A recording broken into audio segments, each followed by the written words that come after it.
That's how a lot of things progress in terms of mistakes that move things forward. Like, cheese goes off and then it becomes blue cheese. Wine's fermented, becomes champagne. Like, I think, I don't know, somebody's written on this, but the history of French food is often these mistakes that are external to the system then become the innovation within the system. Well, the same is true in music. Art, the early history of rock and roll is a history of mistakes. Yes. Yeah. The drum beat that got left on the opening of Bill Haley's "Rock Around the Clock," which was on another it was from another song on a piece of tape, but it suddenly brings in the new, and it was actually simply a mistake. Yes. This is a great way to understand the unconscious, in that the unconscious, the Freudian unconscious, isn't something substantive.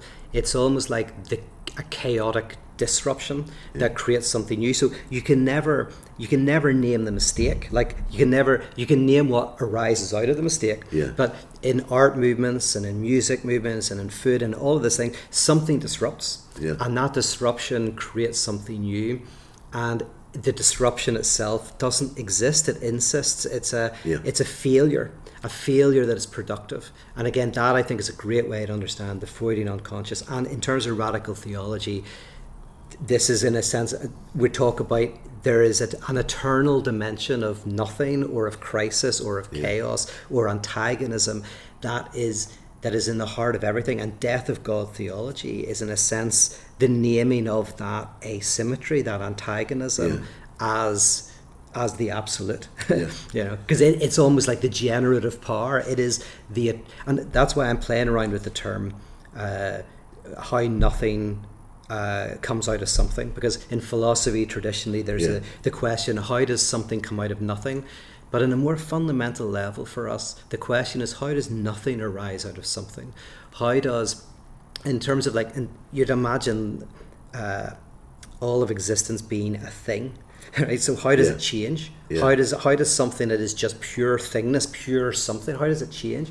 How does nothing, a kind of a rupture and a lack, get introduced that moves things? And I think there's a way to answer that, but the almost within Lacanian psychoanalysis and in Hegelian philosophy, there's an idea that the development from animals to humans isn't actually that something is added, it's that something is removed.